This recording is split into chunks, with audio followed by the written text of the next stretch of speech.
of professors, deans, heads of departments, members of convocation, staff, students, distinguished guests, members of the press, ladies and gentlemen.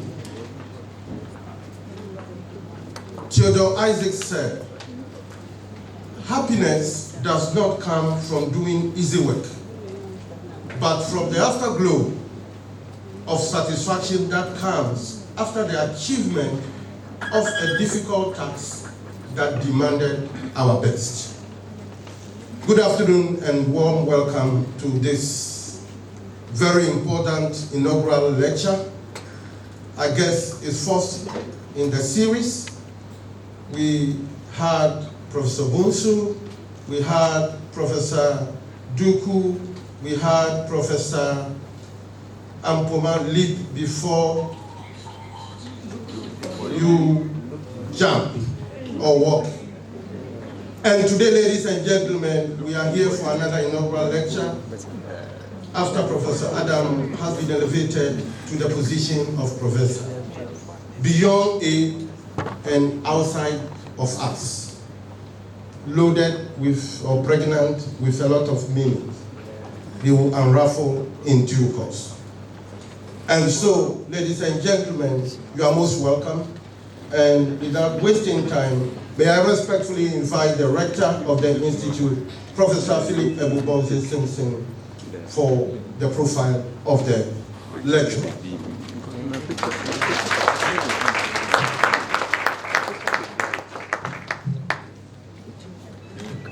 Thank you, Secretary of the Institute.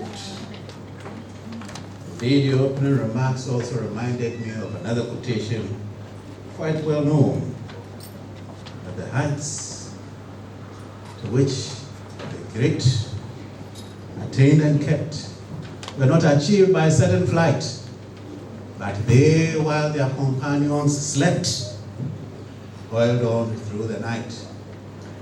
And it is a demonstration of toiling on through the night that is evidenced in promotion to the highest rank in academia, professorship. The Deputy Rector, the Secretary of the Institute, Mrs. Rosina Adams, professors, distinguished members of the Academy, the clergy, traditional leaders, distinguished visitors, ladies and gentlemen. We are here this afternoon to listen to Professor Adams as he delivers his inaugural lecture. The series of inaugural lectures is common to the academic institutions. It is an occasion given to the eminent lecturer who has distinguished himself or herself, toiled over the years to attain professorship, to profess to the learning community a critical area to engage us, and perhaps in the course of it, to channel the path he or she has trodden over the years. Council over the last 2 years has directed this custom here, but in the instance of the Institute now, it is not a voluntary exercise to be undertaken by persons elevated to professorship. It is a requirement that within the year following promotion, the person so promoted should deliver the inaugural lecture. Within the year following, because if you have worked hard over these years, there should definitely be a topic that you can critically deal with to educate us. It is an occasion for us to outdo our professor and for the audience to also meet the professor and satisfy themselves why the Institute has deemed it fit to elevate one of their numbers. The topic for presentation is Beyond Aid and Outside of Us, and the person to deliver is Samuel Adams, who was born in Accra and attended Kufurudia Secondary Technical School. He earned his bachelor's degree in biochemistry from the Kwame Nkrumah University of Science and Technology, Kumasi. He did his national service at Kolebu Teaching Hospital here in Accra. Professor Samuel Adams went to the United States of America to further his education, and there he did Master of Business Administration with a management concentration at Lincoln's University in Missouri. He then went to pursue his Doctor of Philosophy in Public Administration and Urban Business Policy with full scholarship at the Old Dominion University, Virginia in 2007. Thus far, we have seen a versatile scholar in the making. We have seen a biochemist, to a business administration, to a public administration scholar. And after his PhD in public administration, he found his resting place and has been there since. Through hard work, he won the Outstanding Doctoral Student Award in 2007. He won the Most Enterprising Student. He was the Most Enterprising Student during the 2005 to 2006 academic year, the Best Administrative Theory Student, and the Best Student in Research Methods in 2004-2005. He is well cooked. Professor Adams joined the Ghana Institute of Management and Public Administration in 2007. He joined us as a lecturer. He leapfrogged from lecturer to associate professor in 2011, a feat that is not too common. He then attained professorship in 2018. Over the years, he has taught many courses, including but not limited to public policy, public administration, strategic management, international business, and research methods. He won the Lecturer of the Year in 2009-2010 academic year, and at the School of Governance and Leadership, and he was one of the outstanding lecturers at the Institute in 2008. Professor Adams is the Dean of the School of Public Service and Governance. This is a position he assumed in October 2014. It's the same position he held briefly in an acting capacity from October 2013 to January 2014. Before that, he was acting dean at the business school from September 2012 to September 2013. He also served briefly as the academic and administrative head of the Institute during the period September 2016 to March 2017. His experience, therefore, at the Institute spans School of Business, School of Public Services and Governance. He's done deanship, and he's acted as the overall head of the school, and it was indeed from him that I received handing over notes. Professor Adams has served and continues to serve on many national and international boards. He was a member of the UN Task Force on Sustainable Development Goals Curriculum Project. This is 2017-2018. He is also a country reviewer for the Ghana Global Transparency Initiative, and assessor for the National Accreditation Board. He is also an external examiner for Ghanaian and international universities, including the University of Ghana across the road and Edith Cowan University across the oceans. Professor Adams is a very versatile researcher with both qualitative and quantitative skills, and he has over 70 publications, including book chapters, articles, technical reports, and the like. He has published on various topics, including privatization, economic growth and development, environment, energy, decentralization, leadership, institutions, elections, capital flows, and democracy. He serves on the editorial board of many local and international journals, and he is also a reviewer of over 30 journals. Professor Samuel Adams couldn't have made it this far on his own. In front of, behind, and beside him is a very supportive, lovely wife. He is married to Mrs. Rosina Adams, who I presume is present. A round of applause for her.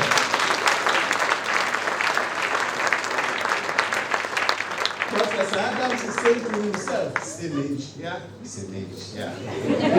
Not met. Where would I have been? They are blessed with 5 children. It is this distinguished scholar and academic who is this afternoon coming to present to us on his inaugural lecture titled Beyond Aid and Outside of Us, and with a round of applause.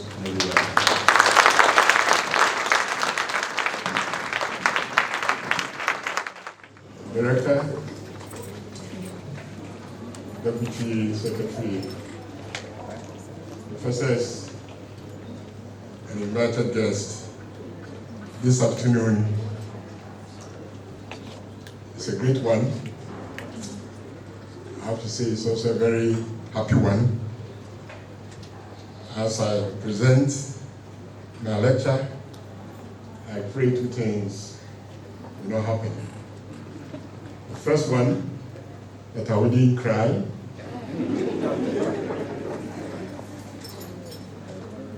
The second one, that I will be on time. But in case I cry, I think it's also part of the process. So if you see the tears, for me, they are tears of joy. Looking at where I've come from and where I am, I can say that it's just by grace. I have an opportunity to thank God as I do this lecture, and also to thank the staff of GIMPA, all those of you I've worked with, invited guests, my brothers and sisters, my friends, my cousins, but I think I'll do it at the end. There are 2 issues we are going to deal with. The first one, can we go beyond aid? And the second one, what is it that is outside of us?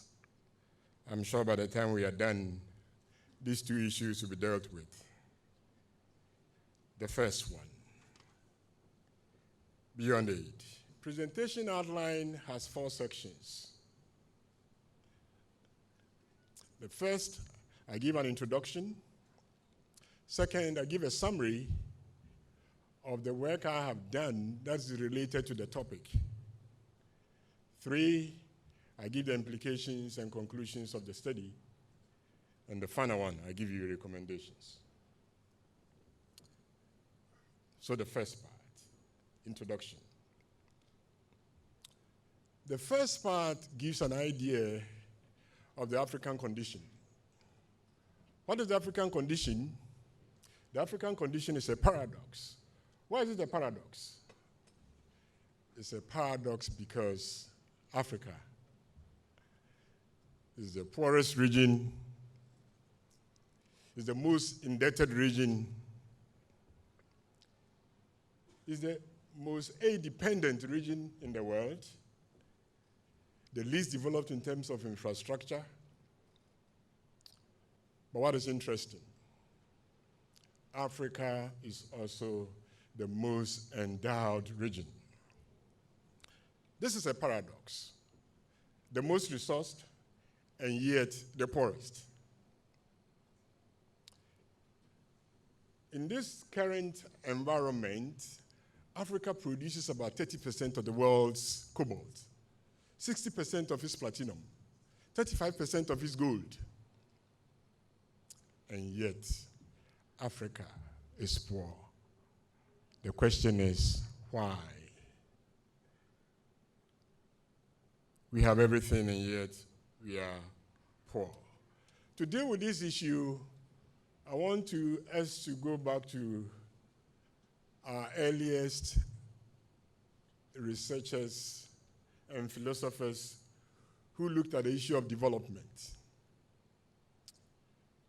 They looked at the individual, they looked at the country, and they looked at private organizations. From Socrates to Plato to Aristotle, all of them have something to say, beginning with the fact that the individual is king. The individual must be made free to be able to express himself, to succeed at what he does. As a matter of fact, because of this principle, Socrates was willing to die for what he believed in.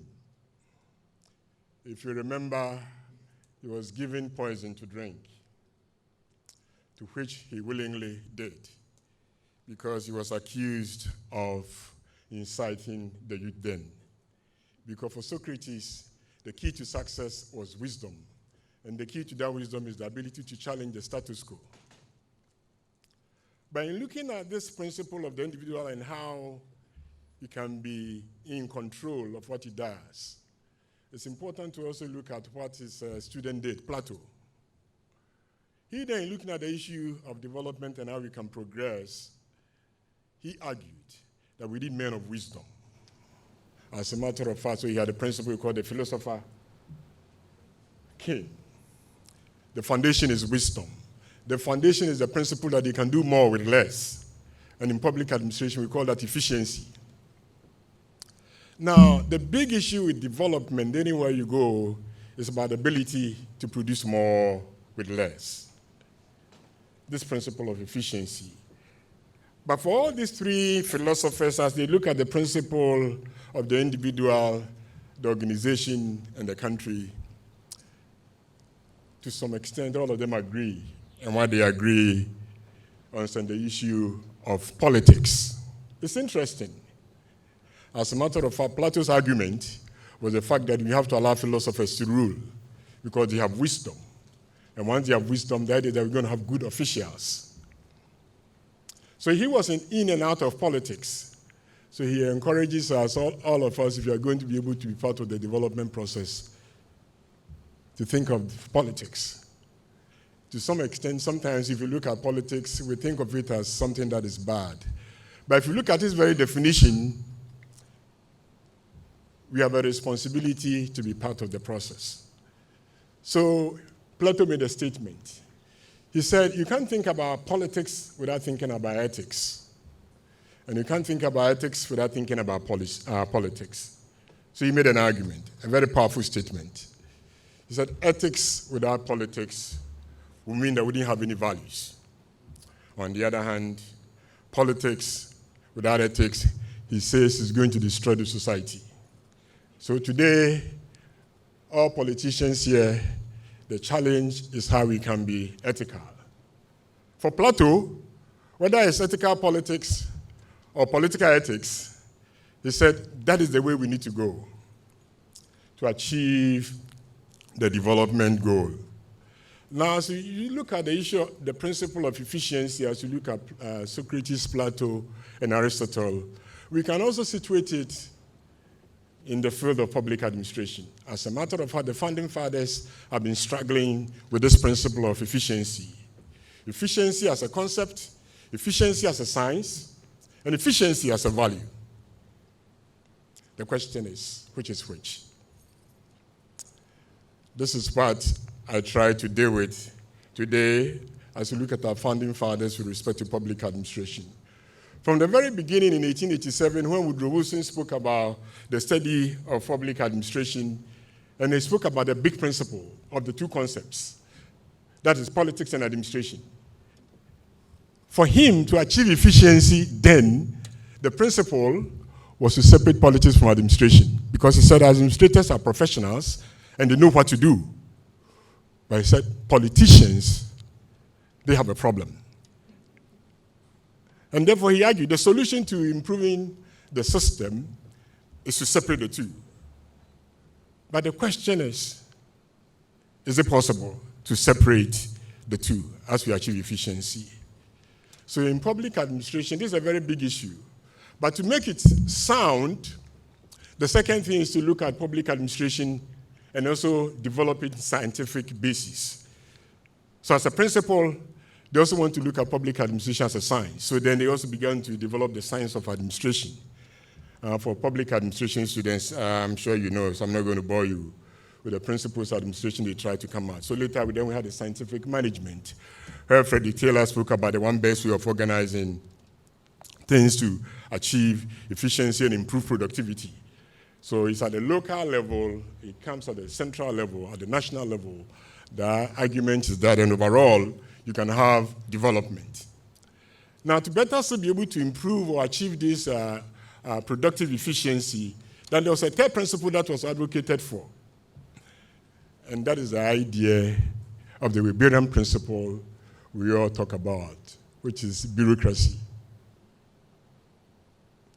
So, to achieve efficiency from this perspective of this school of thought, there are three principles that were argued. The first one is the separation of politics from administration.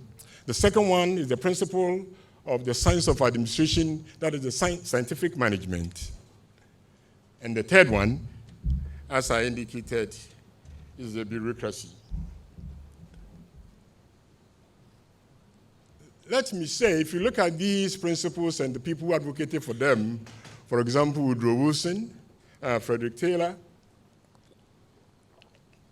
and Weber, if you look at it critically, really, for them, the way to achieve efficiency is through the structure of the organization, looking at government to achieve this efficiency.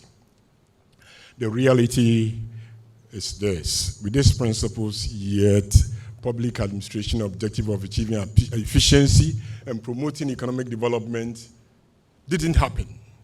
So another school of thought came. And there we call the post-positivists, led by Herbert Simon and his team. They argued that the solution to achieving efficiency is not just the principles of administration, because from his perspective, the principles of administration argued by the first school of thought, the traditionalists or the classical school of thought, according to Herbert Simon, they were simply proverbs. They were not principles. Why? Because if you look at the scientific basis of any concept, the essence is of a theoretical foundation, and the essence of the theoretical foundation is to see the relationship between constructs. But if you look at the principles of administration, what was happening, for example, one of them was specialization, another one was unity of command. And he argued, you can't have specialization and also have the unity of command. And let me say, his criticism of this first school of thought later became a big issue between him, one of the most popular public administrationists, Dwight Waldo, about what his efficiency is all about. Continuing, another school of thought came and said this is not possible. For the first time in public administration, in achieving efficiency, the third school of thought indicated that we don't have to just look at efficiency. He said anytime you look at efficiency in any cell by itself, what it does is that it reduces what you call inadequate science. In other words, as you think about the production, the third group of scholars, the argument is this: you also have to think about how you share the benefits. So the idea is have both efficiency and equity. This is in the 1960s. So you have scholars like Golombiewski, Egiris, Fredrickson, and Waldo. Later we mention Waldo in our discussion. Let me say that the third school of thought, if you look at Africa in the 1960s, where many of African countries gained independence, and some of these principles were implemented, the point is this: the expected development didn't happen. The question is, why it didn't happen? As a matter of fact, in the 1950s and 60s, when many of the African countries gained independence, what had happened? They all implemented the statist approach, or the state-led approach to development. But interesting, by the 1970s, what had happened? That most of them were highly indebted. Highly indebted. As a matter of fact, the World Bank study that was sponsored in 1988 but completed in 1990 did show between 1976 and 1983, developing countries owed to the tune of $80 billion. 76 and 83. This study was done by Cohen in 1990. $80 billion. So the question is, what do we do? If the state-owned enterprise, the state-led development, and that didn't so much debt, the question is, so what do we do? This led to the fourth school of thought that we refer to as the refounding era. We have authors like Polly, we have Jane Addams. The argument is that if you have tried from the classical to the behaviorist to the humanist, all led by government, and we don't see development, maybe we need to do something different. As you know, we get advice. If you continue to get the result you have by doing the same thing, they say you'll be, excuse me, to say something if you continue to do it. What it means is that generally in developing countries, there was opportunity for reform.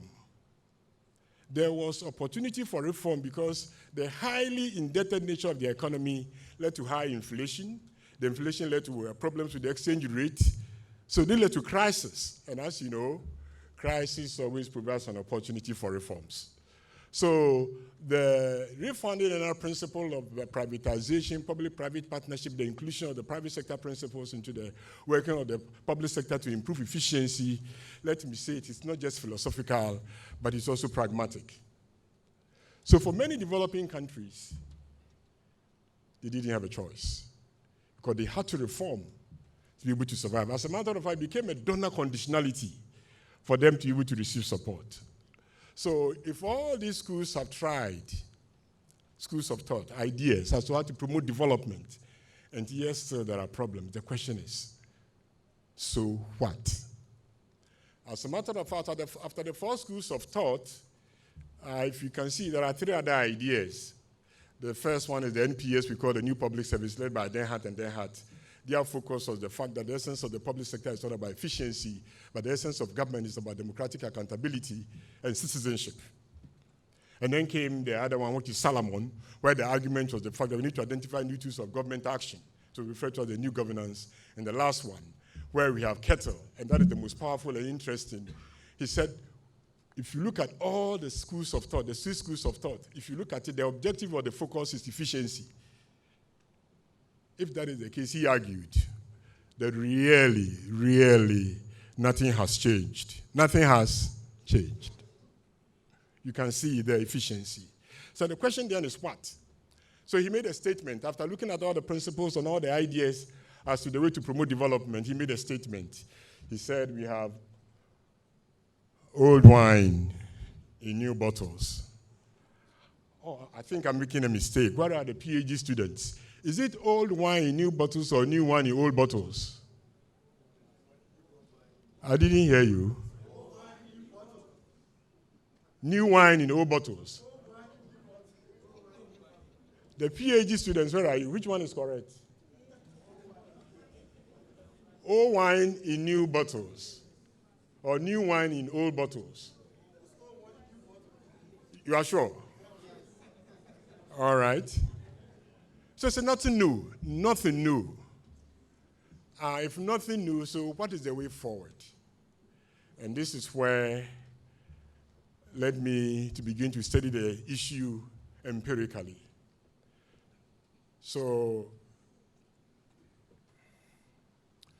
let me say that it is this idea as to where we have gotten to respect to privatization, the solution that we didn't see, that led me on my journey at the PhD level. If you look at my journey from where I started from, I've seen here the journey. I wanted to understand and examine privatization. Let me say the journey has been interesting and a great one.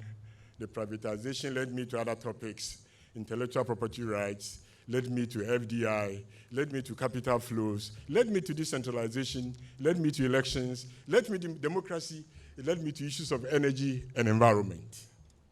Let me say that by the time I end, I'm going to show my gratitude to all the people who have been part of this process. Because sometimes, let me say, I'm surprised at what has been achieved. But when I realized that I got support from so many of you here, I say thank you very much. So the first one then is privatization. The theoretical foundation versus the reality. Now I sought to understand it better. So my thesis was on privatization. I looked at how privatization had impacted on economic growth and income inequality. As a matter of fact, at that time I did my dissertation, most of the studies had focused on privatization with impact on economic growth. So my main contribution was to look at the bigger issue of economic development, moving from growth to income inequality. So that's my first contribution. The second contribution was also the fact that many of the studies are just use developing countries as a whole. What I said is that this can lead to bias estimates. So for the first time in my school, I had to learn how to control for what you call regional groups. So if you look at the studies on privatization for my thesis, I had to use the least square dummy variable technique to control for the regional groups. It's interesting to say the first time I did it and I had to control for the regional groups, as I was doing the regressions, I was getting angular matrix. Nothing was coming because I didn't know that you couldn't enter all the groups at the same time. PhD students and all those of you learning, let me say the frustrations are okay. The frustrations make you become better. So deep in the night, I'll be in the office alone trying to see how I can get a result. Unfortunately for me, when I contacted my friends, my colleagues, public administration, nobody likes quantitative. I will have for you, Adams, you are alone. I go to economics, and I talk to them, they try to explain to me theoretically. Unfortunately, my colleague students hadn't also done before. But to make it short, we were able to look at the impact of privatization.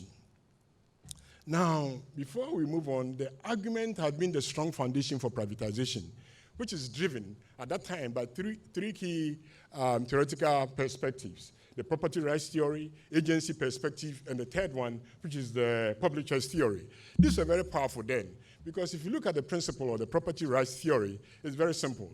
It focuses on what? Incentives. And that is related to, for example, Adam Smith's argument that people are more prodigal with the property of others than their own. If you own something, you protect it. If you own something, there is an intensity for you to make it work. You become more productive with its use.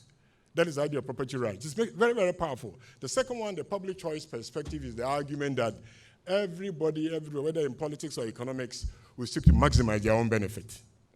In other words, the public sector organizations were not doing well because they didn't have any ownership. So it doesn't matter if the public sector collapses. So these are some key foundations of the privatization agenda. However, as they privatized, the question is what was the result? But as I began to look at it, I realized those of us in the public sector can also make an argument with respect to how privatization is impacting on the economy. And then the more I read, then I realized that we need theorists like you and me to be able to challenge the theoretical foundation. So the more I read, then I realized the privatization theories, as powerful as they seem to be, we can also propound other theories to challenge these theories. So then we came up with the positivist theory. That's against the normative. Please, can you go down? All right. So we came up with this model where we argued that really what the privatization theories do not take into consideration is the idea of what we call the net political benefits. That especially in our continent in Africa, privatization wasn't an apolitical process. It was deeply political. So the idea of the net political benefits is suggestive of the principle that in the end, politics trumps economics. This was adapted from Banerjee and Monga. And once more, I'd like to refer to the PhD students, because this model, let me say, came from one of my professors, Professor Ford, a marketing professor. I'm grateful to him. In the PhD, he said, if you cannot come up with a model, you cannot do model, you're not a PhD student. Remember, I'm doing public administration, my minor is in international business. So I was going to class with the marketing students, and they were developing models I couldn't develop. So this is the first model I ever developed, based on Banerjee and Monga about the net political benefits. So some of you I've been working with, I'm sure you can understand why I insist on getting some model or getting a framework. I remember one of you who got angry because after you have done everything, you thought you were done. I said, good, but can we get a model? And then he asked me, how am I going to do the model? Let me say to you, the model, nobody is going to teach you how to do the model. You have to learn how to do it yourself. So that is the privatization. So now empirically, I did about 5 studies on privatization. Can you please show the privatization studies? Now, for the sake of time, we just look at the results. We can't go through all of them. But the most important findings of the research on privatization is the fact that the privatization variable itself, on many occasions, didn't have a significant impact on economic growth. Also, the impact on inequality wasn't that significant. Number 2 is the impact of FDI, on its impact on economic growth and income inequality. However, the most significant of all the variables in the study was what we call the governance infrastructure or institutional quality. Now, what is this governance infrastructure? Let me define it simply for you. The governance infrastructure here is a composite measure of 6 variables. So to get this variable, the economists and a bit of the quantitative guys, we have to do what we call the principal component analysis of the 6 variables. So we have the political stability, we have regulatory quality, effectiveness of government, we have the rule of law, we have regulatory quality, and we have corruption. So these are the factors that constitute the governance infrastructure. So you can understand why it is the only variable that has a positive impact on both economic growth and income inequality. So this is the first study, and these are the results I'm showing you. So as you talk about and keep in mind, we have seen foreign direct investment not as significant. We are seeing privatization not as significant, but the governance infrastructure is critical. So as you talk about going beyond aid, what I am suggesting to you, that aid might be necessary, but not sufficient. Necessary, but not sufficient. And you can see, you can scroll down for the results for you to see. Scroll down. Scroll. So privatization, foreign direct investment, trade, and the other variables all do not seem to have a significant impact. But the governance variable, the institutional quality variable was significant. So that was the first part of my research. Now, as I am studying privatization, as researchers, you know how research topics and research ideas come. As I was doing my correlation analysis, what happened was that I realized that the foreign direct investment variable seemed to be correlated with all the variables. So then it occurred to me, correlation is not causation, but why is foreign direct investment significantly and positively related to other variables? So let you know, that led me to another phase of my research life on foreign direct investment and capital flows. Somebody asked me, are you a public administrator or economist? Let me tell you, I'm a public administrator who likes to employ economic principles. Because let me say, what I've learned about economists, and for those of you economists here, what you have, the econometric tools you have, what you can use it for.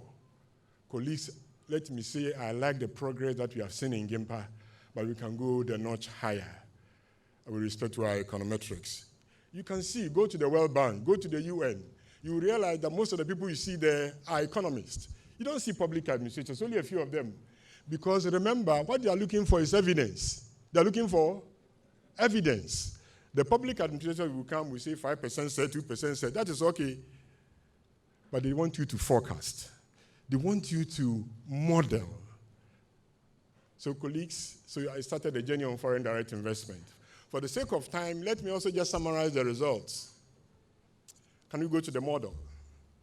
So foreign direct investment also, I came up with a model. So let's look at the model, foreign direct investment. Let me tell you how this model came about. When I finished my PhD and I came to Ghana, I have published a paper on privatization. And when I came, my professor told me, Sam, you're never going to know more than you know now. And let me confess to you, by the time I finished the PhD, I just knew within me that I know. Not everything, but just in the area that I finished. So I started doing foreign direct investment. I finished the paper and I sent it to Journal of Developing Areas. Let me tell you the good news that came from Journal of Developing Areas. They wrote to me and he said, your paper is rejected.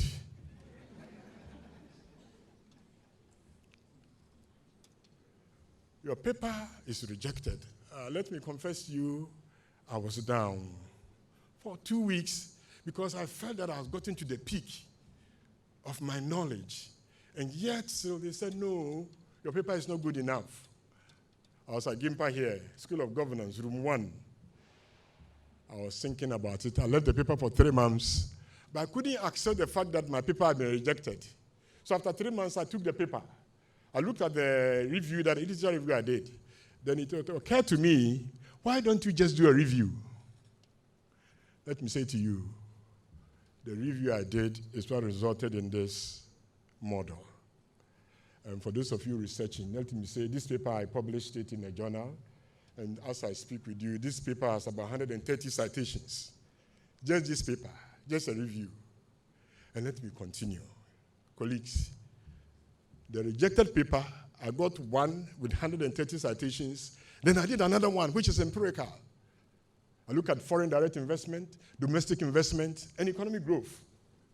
Colleagues, what is the good news? I went to a higher journal. You didn't hear me. Where did I go? I went to a higher journal. Let me tell you what happened. That paper was accepted. As I speak with you, that paper has 420 citations.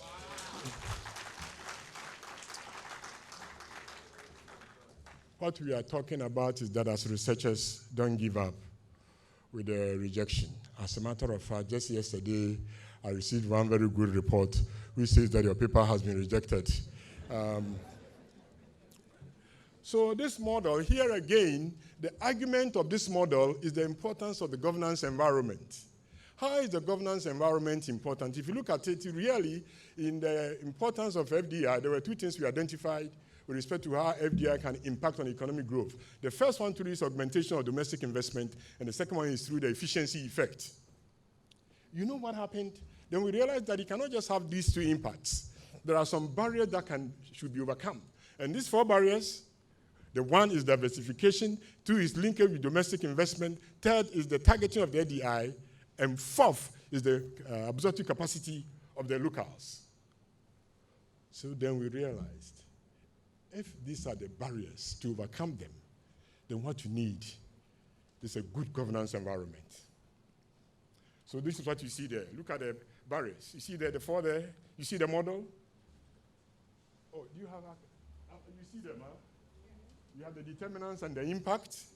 So the four there, that shows us the importance of the governance environment. And then we have the augmentation of FDI, and then we have the efficiency effect through technology, marketing, and managerial skills. And then it can have both economic and social effects on the economy. So we can now look at some of the results also for the FDI. So interesting, in many of the studies I've done, I think with respect to capital flows, FDI, aid, debt, remittances, domestic investment or gross capital formation, also the most significant and important variables there are domestic investment and the governance infrastructure.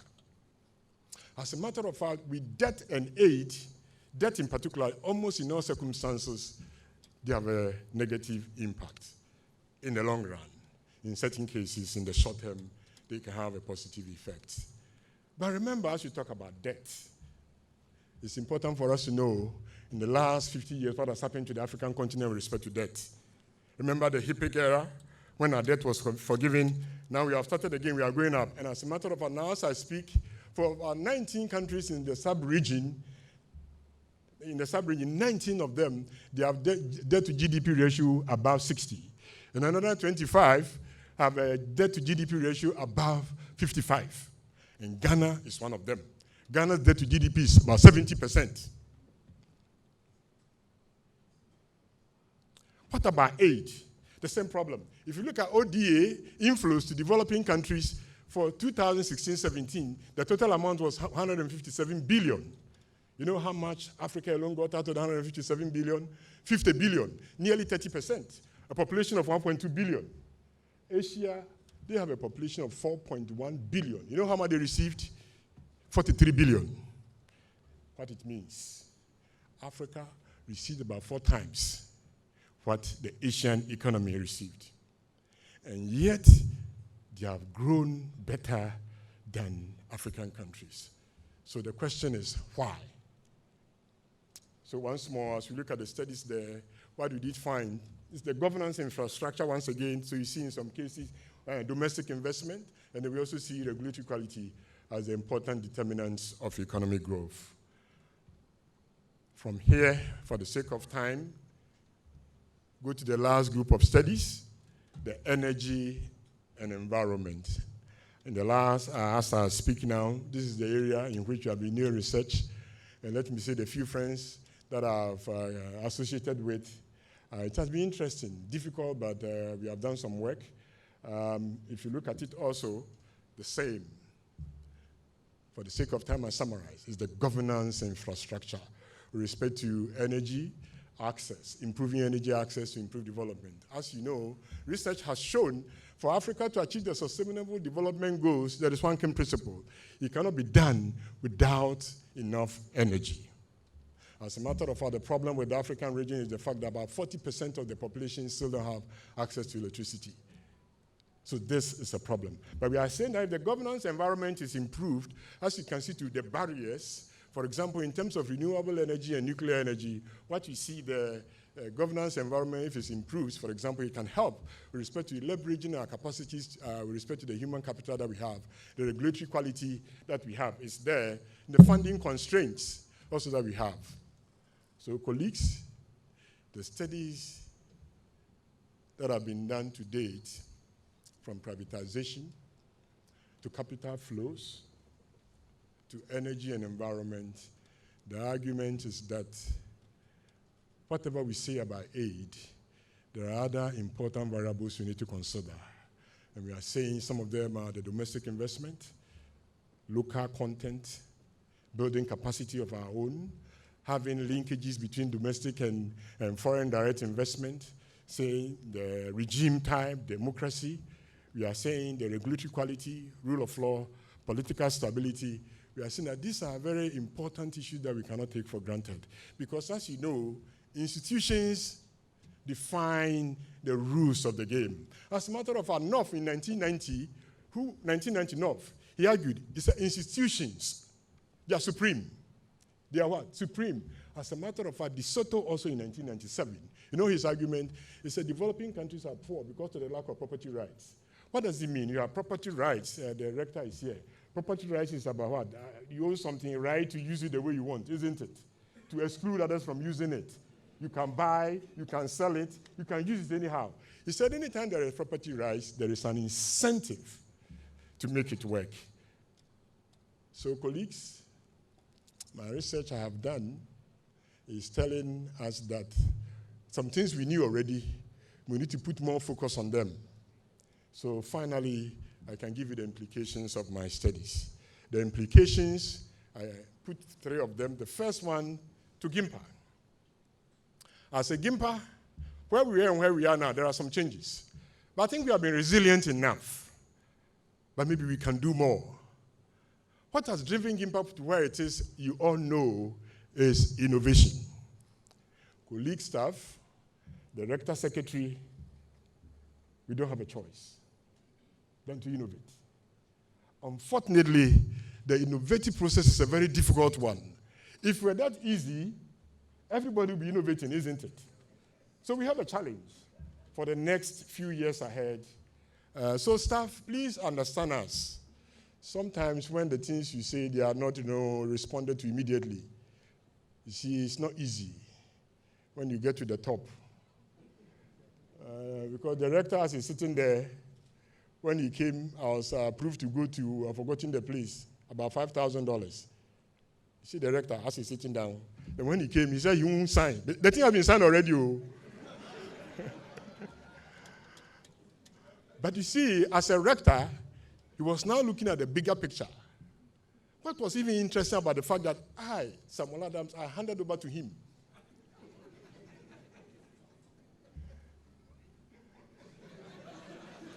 But the good point is that now, as the boss, he's looking at the whole picture. It's no more about you and me, it's about the bigger picture. The argument then was that there is no money. So GIMPA, innovation and management, we have to encourage it. What it means is that the incentive-based system, we have to encourage it. Maybe we have to look at the system now. You have to give equal pay for all the lecturers who come in, for finance, for marketing, for public administration. I think these are issues we need to consider. The reality is this. For some of them, if they come and they see the flat rate, they might not stay. So it's an issue we have to consider. And let's remember, nobody's going to change GIMPA for us. We have to. Number 3 is the fact that we don't have a choice, but we maintain our status as the number 1 in management, leadership, and training. As we move ahead with the new center that is formed, Dr. Amoate, I am challenging you. You have a very big responsibility, how we are going to move ahead to the next level with respect to our executive program. But we thank God for the new position. I'm asking you to enjoy before you start. All right. The second one is research. Colleagues in GIMPA, it's an opportunity for us to improve what you have. Let me say that there is progress. I've been here since 2007. When I came, many were not publishing. But today, there is pressure on everybody to publish. But the point is this. Where we are now, what I can say is this. Let's go a bit higher. It is possible. This is a cry to the younger ones. We are old. If you look at myself and the deputy, our face is about ending, isn't it? Our face is about ending. So moving forward, the younger ones, we are encouraging you to take the responsibility. And when I say this, I'm referring to people like Francis Achu. Look, I met this man, and this man changed my life. Because when I came to GIMPA and I wanted somebody to help me with economics, he's the first guy I met. I'm telling you today, Francis, you changed my life. And the papers we published about 5 papers. And then he left for London to do a PhD. Unfortunately, when he came from London, things haven't been as I expected. And I've been telling him, as a matter of fact, I've told him that he needs to up the game. Because nobody cares about what you think. In academia, in the university, nobody cares about what you know. The only thing they care about is what you have written. It's unfortunate, isn't it? You can make all the contributions. At the end, the only thing they ask was what? What is your paper? Where is your paper? So, Achu, what is your paper? Okay, so for the young ones,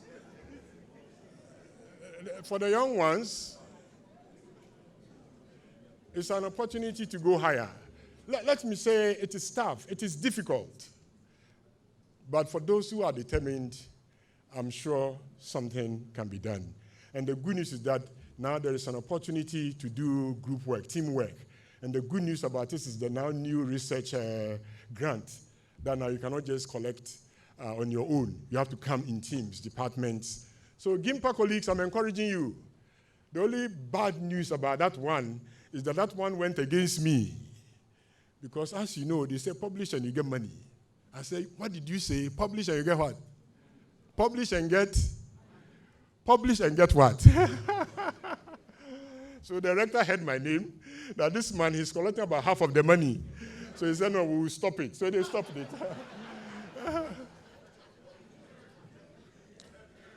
But it's good. The new one is okay. They say work in teams, develop proposals, write grants. So I encourage you, especially the young ones, do the research.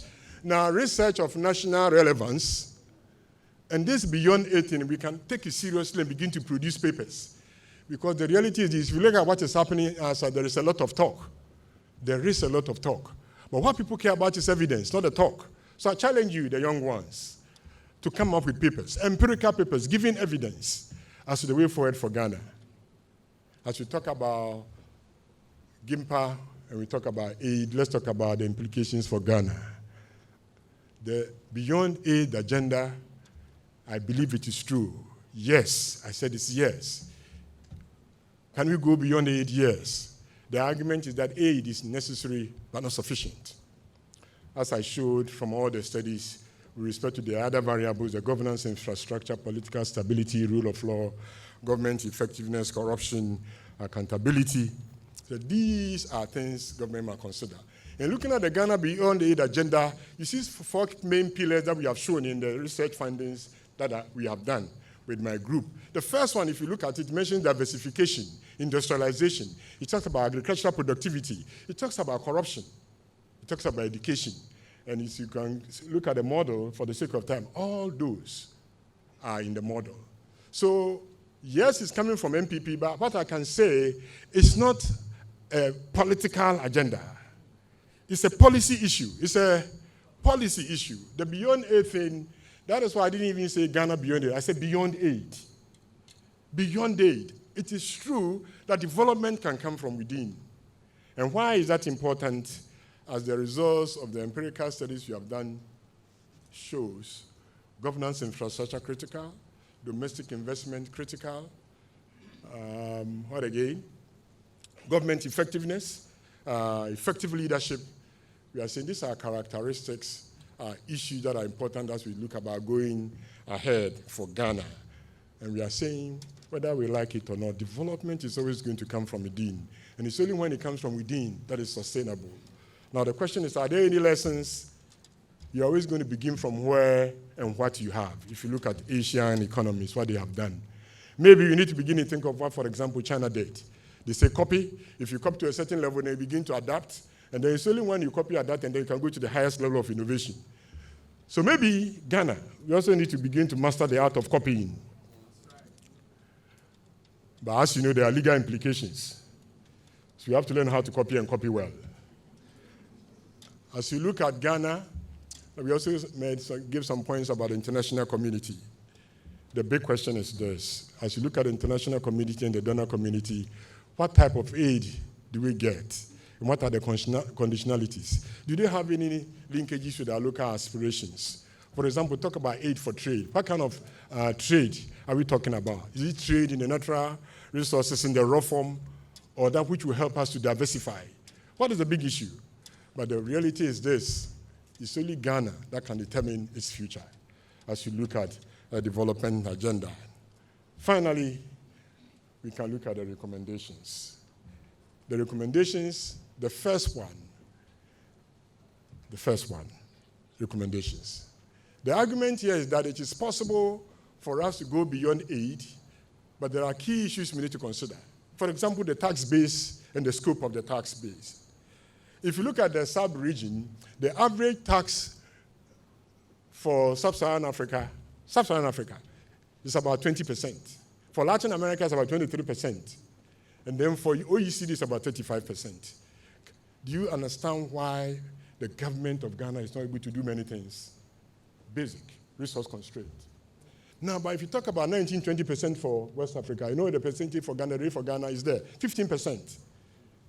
So Ghana has a problem with respect to the revenue base and its expansion. But what they have realized, the big problem they have realized is also the issue of corruption. How do we deal with it? These are issues of further discussion and study. The next one is the tax subsidy, tax expenditures. Who are getting these tax subsidies? This is also an issue we need to look at. The interesting one is the issue of innovation. As you know, innovation is key to development. As far back as in 1911, Schumpeter, you remember he spoke about the principle of creative destruction. You remember Schumpeter? 1911, when he spoke about creative destruction, entrepreneurship as key to economic development. What is the issue? If you look at the global index of innovation for around the world, for 130 countries, there are only 6 countries in Africa that are in the top 100. Only 6 countries. Ghana is number 108 out of 130. So we have an innovation deficit. So it's an area we need to look at. How do we improve the innovative capabilities? But the directly related one is the issue of R&D. What is the big issue again? R&D. If you look at the fact that the African continent, we have about 15% of the global population. And yet still, our R&D contribution is just 1%.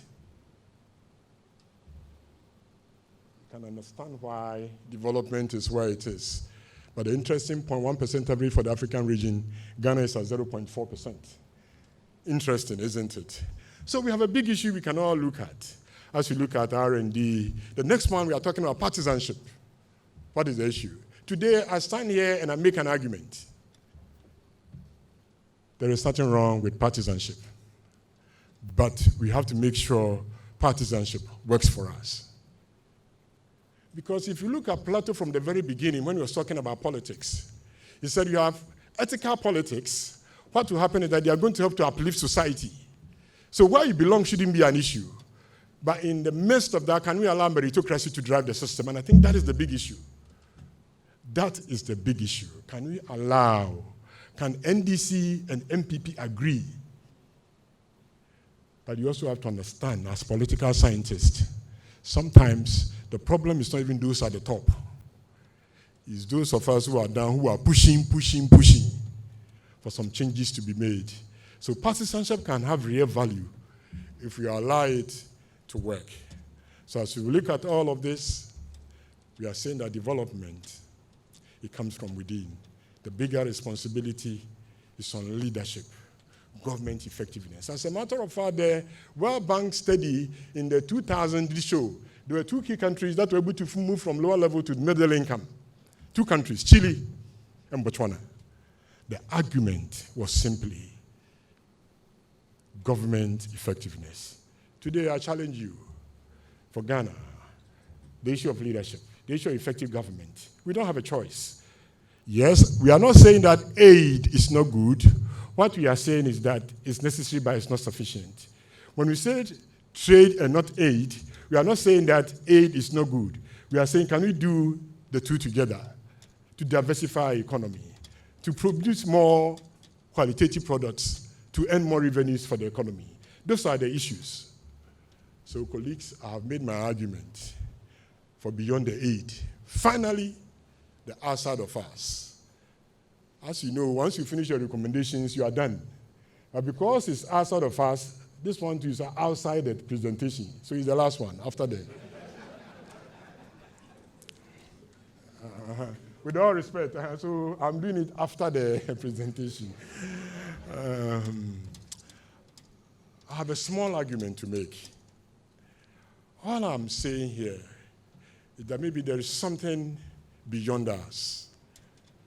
if I have earned the right to be here, if I have anything to say, and you allow me, this is what I am saying.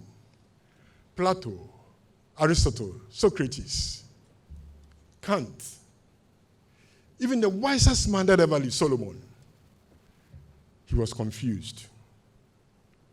He said, all is vanity, the wisest man. For Socrates, what he said is that there is something beyond the physical, the soul.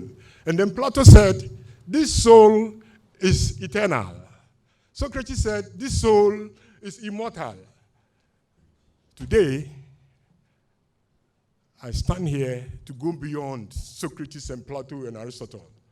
I go beyond Solomon to say that if it is vanity, then maybe we need to look out for something that is bigger than us.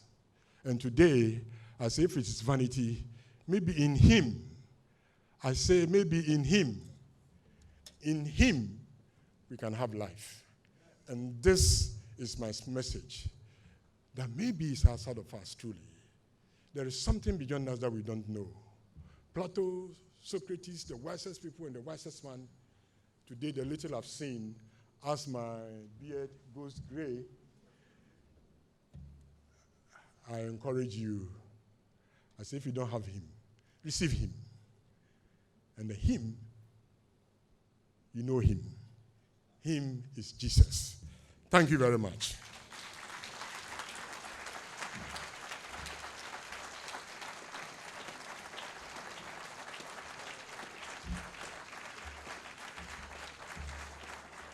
I think he deserves a standing ovation.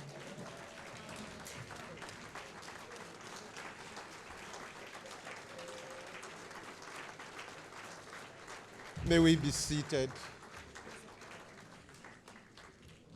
Thank you, Professor Bishop Samuel Adams.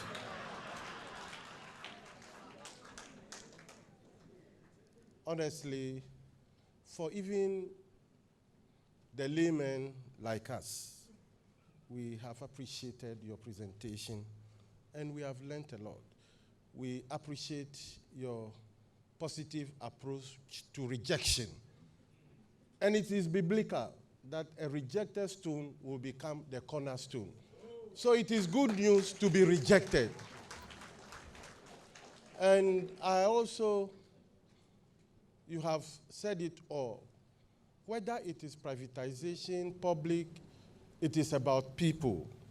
It is the same people with socio-cultural, the same socio-cultural antecedent, demography, and all that.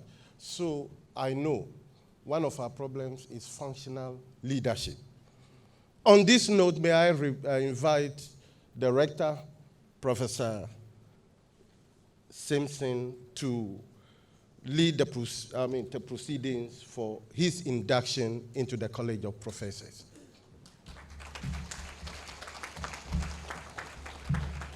Thank you very much. And before I do that, there is one more step in fulfilling righteousness that we must take. So permit me to take a step back whilst I invite Professor Adams to complete the righteousness endeavor. Thank you. Thank you very much, Rector.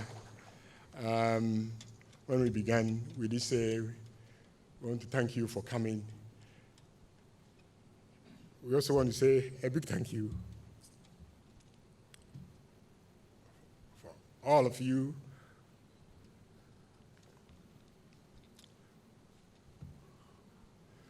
who have been part of this process. I'll start first with everyone have been in Gimpa.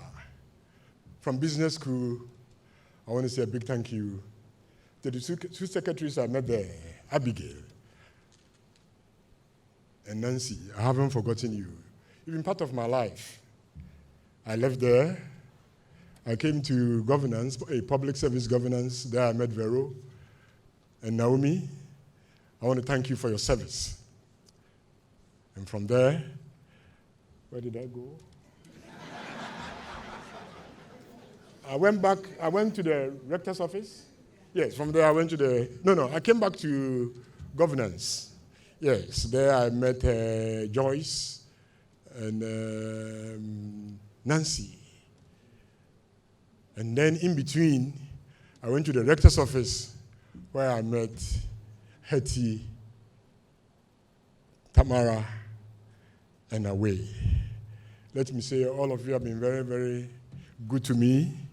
The opportunity to work with you, you served me with all your heart. I'm grateful. Let me remember Hetty.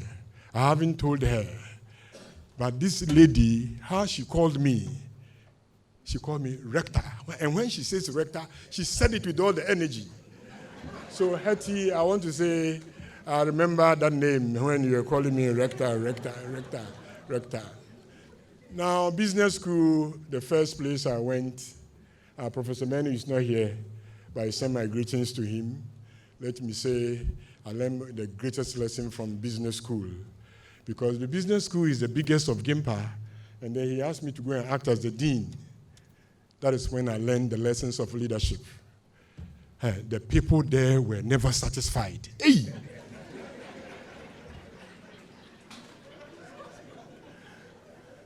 No matter what I did, then I realized that leadership is a very lonely job. I remember one day they had done extra job for payment. Then I wrote for payment. Then the rector, back and forth, he said he won't pay. Then we had a staff meeting with the business school to come and explain. Then when they asked the rector, Professor Menu, why, I was sitting in front, Professor Menu came and said, your dean didn't process it. Can you imagine? What do you do? As a manager, we had learned a lesson. Never disagree with your boss in public. So I sat down quietly, and then later I went and saw him. And then he said, so Professor Adams, what did you want me to say?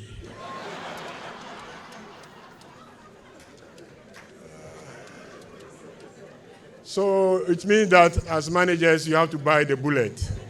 So my colleagues at the School of Governance currently, there are many things I haven't told you, but many of the problems really, they come from the deputy and the rector. But I can't tell you, but today I have a small opportunity.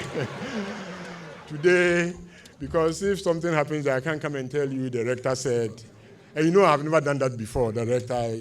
So I'm very grateful for all of you. Business school, public service, I'm grateful. Let me say, the public service and governance looks to some extent smallest, but I appreciate all the work you do. The lecturers, the staff, the HODs, I'm grateful for the opportunity I have to be your dean. I have to say it's the most challenging school on Gimpa campus because we always have to innovate to survive. I thank you. Last year we were able to generate over 10 million. We achieved our target. This year they say 14 million. We are trusting that this year also we'll be able to achieve the 14 million with your support. I'm grateful. Now I have to say as I go up, Professor Jiman Bedu, I haven't forgotten you. Maybe he has forgotten. But he brought me my appointment letter in the US to come to Gimpa. I appreciate that. Thank you very much. Professor Menu, who is not here, I say a very big thank you to all the professors. 50 cents, I've been observing him from afar. The energy with which he speaks. Let me say thank you for our last meeting last Friday, the advice you gave us. I appreciate all of you. Professor Mpuma for his smartness. Thank you very much.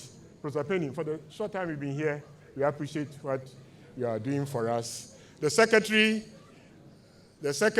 as you all know, some time ago, the two of us were the closest. What you didn't know, that the fight between the two of us, but we thank God. Everything has its beginning and its end, isn't it? So, Secretary, thank you for the support you give me. Deputy Director, I'm grateful to you. You know what you said. I give it to you. Two things. You said goodness and wisdom. You have forgotten. You spoke it in Chi. And he said, goodness shall protect you, and wisdom shall guide you. I haven't forgotten that. I haven't forgotten that. And for all of you who have helped, especially in the research agenda, Achu, Kinsley Agomo. For Edem, who is not here, through the work we did, we published 16 papers. Through the 16 papers, he got a scholarship to go and do a PhD in US. Let me tell you that the scholarship, because of the 16 papers, he got a $25,000 stipend plus full scholarship. And then when he was leaving, just before he leave, they called and asked him, how did you do the 16 papers? And today I'm glad to say, he said, my mentor. And they said, are you sure you did it? He said, yeah. They began to ask him questions, he responded. They said, look, we'll call you back in a week. And they called again. They said, you know what, the committee had decided to add additional 5,000. You didn't hear me. Additional. Colleagues, I encourage you to work hard. Dr. Joe Tabazwin. Fanny, I haven't forgotten you. Fanny Adams. I haven't told you what somebody told me. When I started working with Fanny, you have also published 4 or 5 papers. They said, Fanny cannot write. Today, we have published 4 or 5 papers. He's trying to apply for associate professor. Now, where is Philip Adum? Oh, you know how I met Philip Adum? I was in the US and I was doing a paper and I saw he has written a paper. And I said, look, can you do a paper together? He said, yes. As I speak, Philip Adum also, we have done about 5 papers. All I am saying, we are all linked. We are all linked. So I want to say a big thank you. Rector, I have not forgotten you for the relationship we have, the respect he shows me. I'm grateful for your support, even for this opportunity. But you know, my children came late. They are here. Thank you for my family, for my brother is here. Thank you for coming. My brother-in-law, my sisters, they are also here. My sister, her children are here. I'm grateful for all of you coming. But as we talk about this, now we have to go to the spiritual. And then we'll come back. I have to say my pastors are here. Reverend Fred Degbe, the senior pastor of Calvary Baptist Church, is here. His assistant, Reverend Kwe, you see, thank you for coming. And then the Reverend Odonko for coming. And my colleagues, I've seen my friend, Mr. Maxwell, thank you for coming, and Francis, and Justice, and my Bible and Sunday school teacher, Sister Dora. For those who have not seen, I say thank you. If it hadn't been for you, but finally, as you all know, my wife. For those of you who have thought, you know, every time I mention my wife, yes, what I haven't told you, I have told you. She is one of the most difficult people I've ever met. I mean, difficult. Hey, Rector.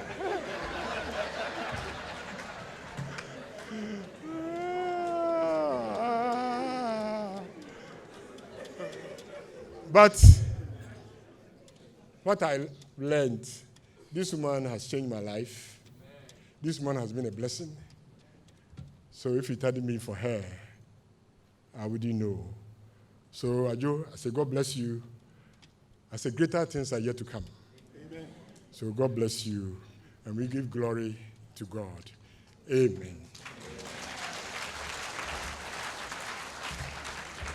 Thank you very much. Greater things are yet to come. The introduction indicated he has 5 children. Greater things are yet to come. By this time next year, he has been talking about evidence. Greater things are yet to come. As I was sitting where I was sitting, I had the good opportunity of surveying those with us. And permit me, even though in due course introductions will be done, permit me to mention 3 names. The very first is a colleague, a senior colleague, who has spent nearly 40 years of his working life with us. Started off as a young academic with his master's, went to pursue doctoral studies, returned, rose through the ranks to professorship, rose through the ranks to deputy rectorship, and is a chief of esteem in the Achim Swedro area. Permit me to acknowledge and recognize Nana Professor Iyo Asante.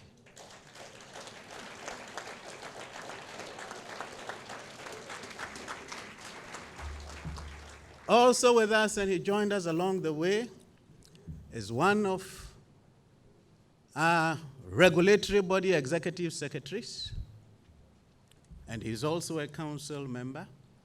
He's an academic, and he has joined us. Permit me to recognize Professor Mohammed Salifu.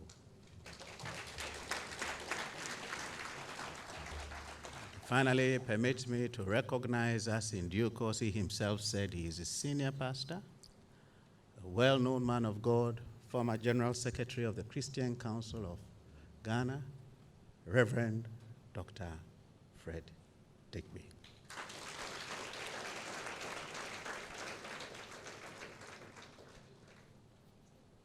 You would have noticed in the course of his delivery, from time to time, he was asking the PhD students questions. And from time to time, he even asked the rector a question. But the platform of an inaugural lecture is a one-sided, therefore asymmetrical communication. He can ask us questions, but we cannot ask him questions. Be that as it may, he started with two prayers. The first one being a prayer, hopefully, that he will not shed a tear. And that itself was an encouragement to the next person presenting his inaugural lecture as to what the topic will be: tears of a professor.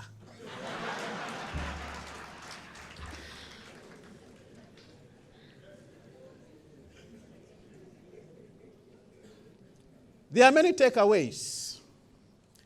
Definitely, domestic investment is something we should be looking at. Definitely, the governance, infrastructure is something we should be looking at. And as we solemnly and candidly as a country reflect on what he has shared with us, we will see that to a large extent the solution to our own problems lie within us, and we must do our part. And we should also recognize and humble ourselves to appreciate that the solution to our problems also goes beyond us, and we should submit to that. Of course, today, being the great day that it is, we have heard him. I will quote him, Adams 2019, as he has reminded us about the obvious truth that if the status quo is unsatisfactory, we cannot continue doing the same things. If, in effect, we keep doing the same things in the same way, we should expect the same results. And if we are doing the same things in the same way, and we are expecting a different result, then there is something. His is a call to reform. And as an institute, and as a country, and as a continent, and as citizens of the globe, we must recognize that reforms are inevitable. Indeed, the dialectics which result in progress requires us to question what we know and to improve upon what we know and do. And let us therefore embrace necessary reforms as needed for social development. Finally, having heard him and with the takeaway each of us will have, we have heard him. He is to be inducted into the College of Professors. Attaining the high rank of professor may, of course, satisfy some aspect of self-actualization. And we can't take that away from him, that he has arrived. But it is not for the purpose of just getting a rank to feel good. It is because it is expected that by becoming a professor, you will utilize that post to further, through knowledge, society. Let your learning translate into progress. It is expected that as a professor, you will make a difference in the world, in the country, in your discipline, and in your institute.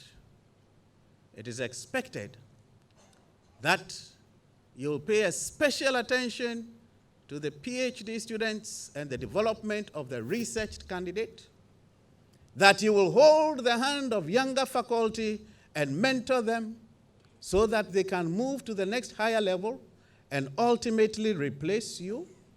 It is expected that you will advance the discipline in which you are, and you will not be a professor at the institute only, but known in the country and beyond. And it is for this reason, therefore, that beyond self-actualization, we do have this ceremony. Professor Samuel Adams, you've heard these preliminary remarks. May I respectfully request you to rise up and step forth.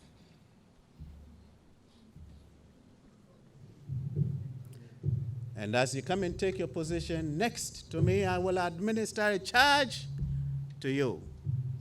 May you face the audience, and if what I am about to say is something that in good conscience, God being your helper and your pastor being present, you can do, you shall then say simply, I shall, God being my helper. Professor Samuel Adams, the Institute has adjudged you to merit promotion to the rank of professor. Do you undertake that you shall raise the hands of the junior members at all levels culminating in the PhD, conscientiously supervise them and guide them to an early completion of their studies with quality work? Do you undertake to support the learning of younger faculty and shepherd them in publications so that they can move to the next higher rank? Do you undertake to serve the Institute in diverse ways for the advancement of the Institute as a place of higher learning? Do you undertake to develop the discipline of public administration and allied disciplines so that as a scientific inquiry discipline, it will help make the governance of that discipline in this country and beyond better? And do you undertake to avail yourself as a citizen of this country to make the world a better place? If you do, please do say, I so do undertake. I so do undertake. With this charge having been administered to him publicly, and with him having answered publicly that he understands the charge and the responsibilities of a professor, it is my pleasure and my duty as the rector of the Ghana Institute of Management and Public Administration to announce that Council indeed confirms its conferral on you of the degree, post, and rank professor. May we kindly appreciate him with a round.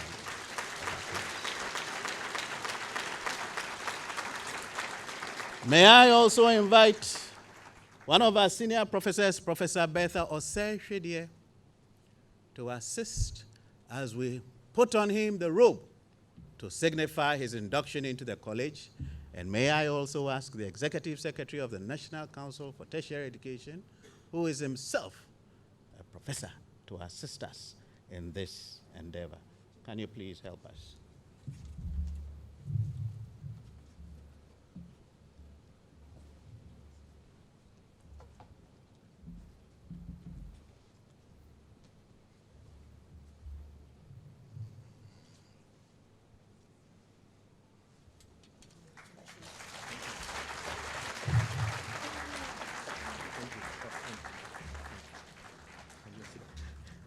Professor Adams, we will ask you to remain as we request the other professors present to give you a handshake to welcome you into the college, and after that, we will invite a select few, starting with Mrs.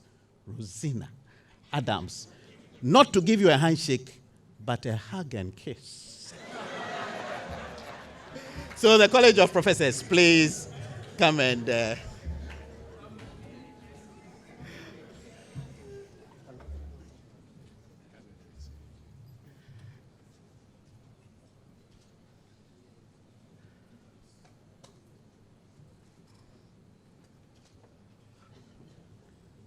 Prof. Akwaba, you are welcome to the club. Respectfully, the wife and children of Professor Adams, please be the first to join us upstage. You are at liberty to shake and do more or less. I leave that to you. So please come forward. Then after that, I'll invite Nana Professor, I'll invite Reverend Dr. Degbe, and a few others, please.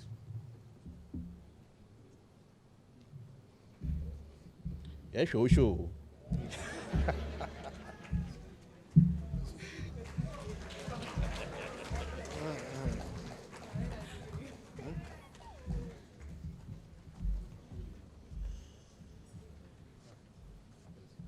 Thank you. You can see that Professor Adams is a shy man.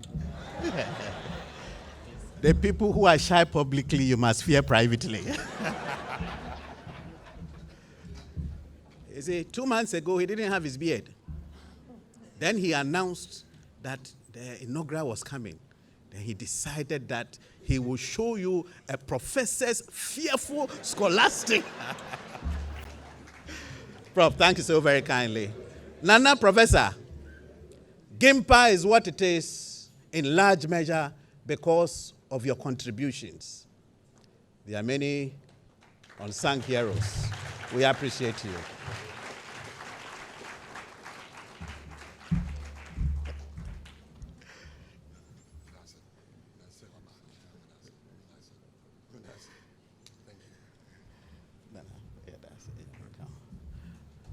Reverend Dr. Let me add, lawyer. Many people didn't know. He's a lawyer too. Reverend Dr. Lawyer Fred Degbe.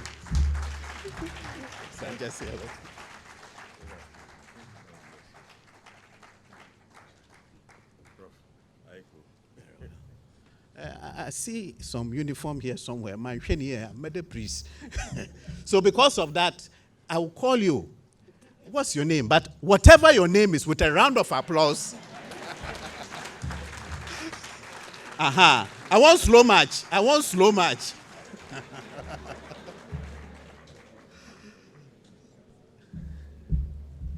That's it. Photographer, take this one.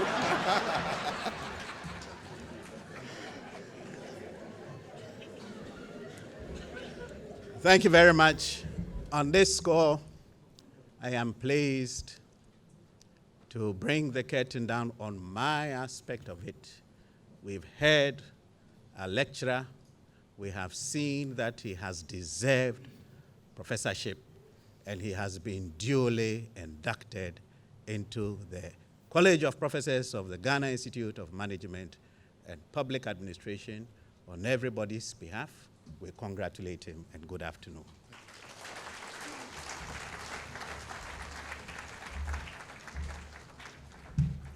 Thank you very much, Rector, for leading the induction, and congratulations, Professor Adams. You know, when the College of Professors were shaking, I'm not one of them. I'm just an honorary, so in a borrowed gown. Maybe next time I'll change the gown so that, because monkeys play by sizes. Thank you very much. I would like to take this opportunity to just recognize personally the professors upstage here. Of course, the rector, Professor Bonzim Simpson, is a professor of law.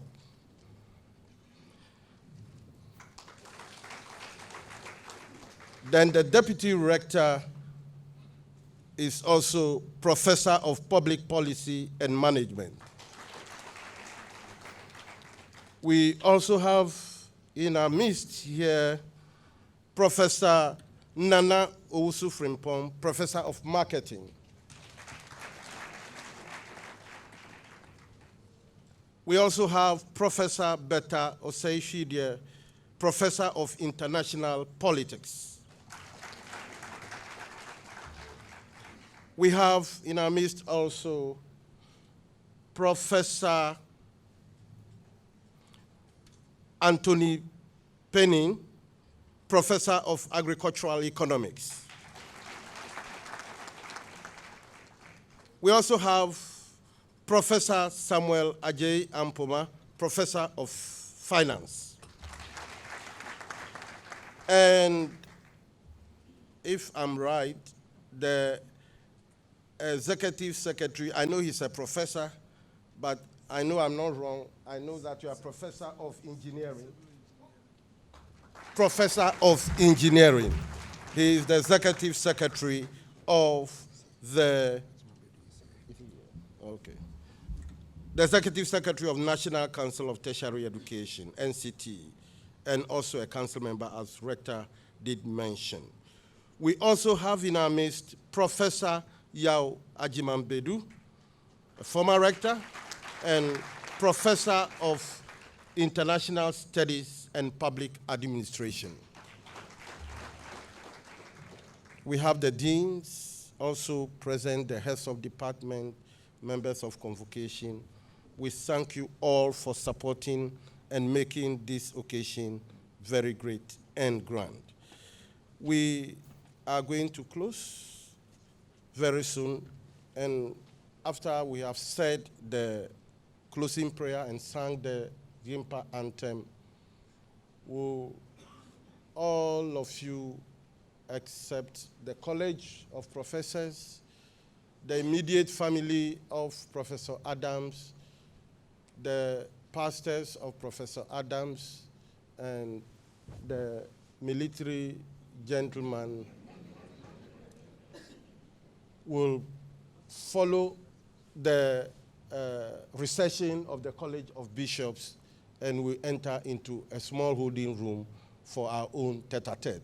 The rest of us will go to the back of the hall, the balcony there, and we have some finger foods so that you can interact very well with the College of Professors. Maybe some anointing of professorship will touch you, and then you will learn to grow.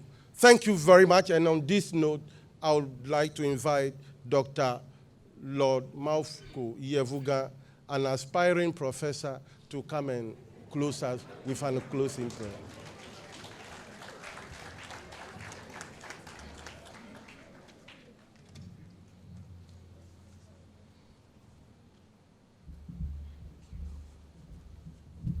Shall we rise, please? We pray in the name of God the Father, the Son, and the Holy Spirit. Heavenly Father, we thank you this afternoon. You were here at the beginning to start with us. We thank you that you led us successfully through the program. We thank you for the knowledge we received this afternoon. We We pray that you continue to guide this institute and let us continue to grow in the name of God, the Father, the Son, Holy Spirit. Amen. Thank you very much. Still standing, let us take the Jempa anthem. And after that, we'll still continue to remain standing as we receive the College of Bishops receipt.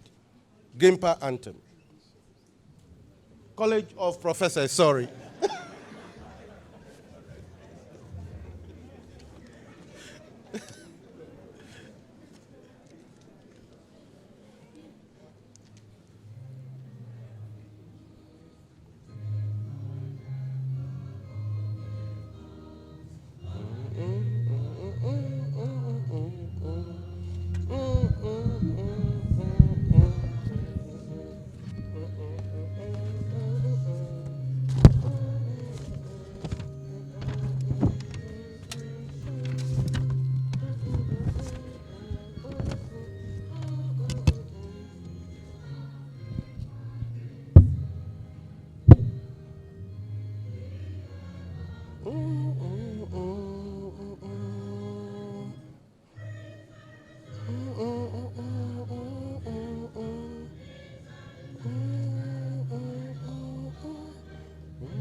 Thank you very much.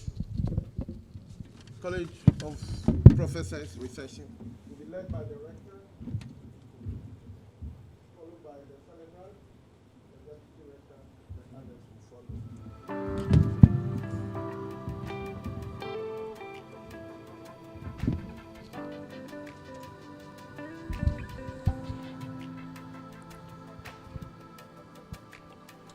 Mrs. Adams and the pastors, the children, please follow them. My name is Professor Samuel Adams. The focus of the presentation is Beyond Aid. My argument is that the Beyond Aid agenda is not a political agenda. It's a very powerful policy instrument that if we all work together, we can make it work to uplift Ghana. What the study shows, or my presentation shows, is that there are other factors apart from aid that can help Ghana to grow.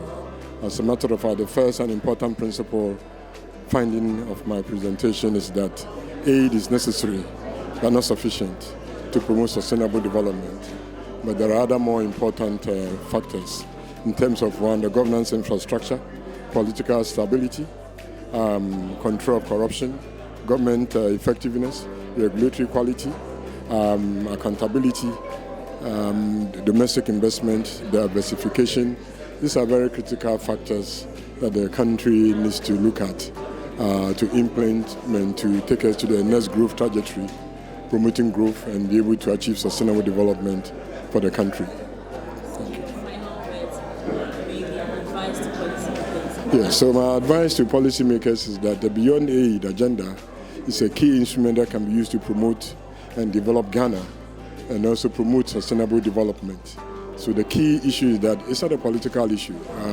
It goes beyond that. It's a key policy instrument that can be employed to achieve development for Ghana. Thank you very much. My name is Professor Philip Dukun Osei. I am the Deputy Rector and also a Professor of Public Policy and Management. The inaugural lecture is very much a core element of academic life, which is basically a celebration of the work of an academic who has made it, if you like, and has published enough to be recognized by his peers as a professor.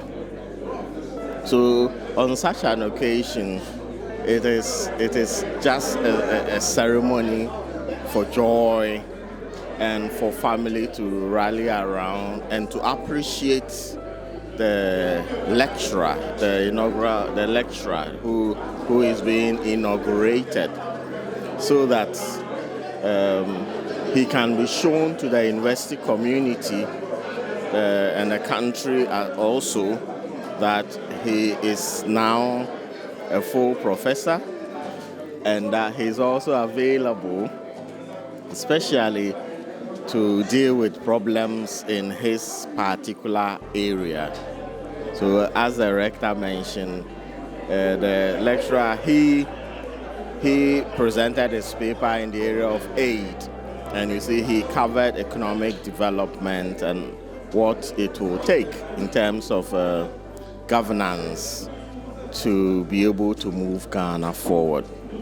So that is the area that Professor Adams presented, and it is to show that he has mastered the area and he could be consulted on any issues concerning aid and development, international finance and development, and all that.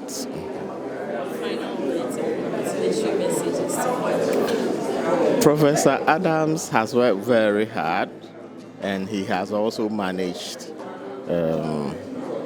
some of our schools, the business school, the School of Public Service and Governance, and he has also served as a rector within a specific period between 2016 and 2017. So in that regard, he has demonstrated that apart from writing, he can also manage the schools and contribute to the development of a number of our young lecturers. And he has indeed actually mentored a whole lot of them by writing papers with them. So he has done very well, and I congratulate him for a job well done, and he deserves to be a professor. Thank you.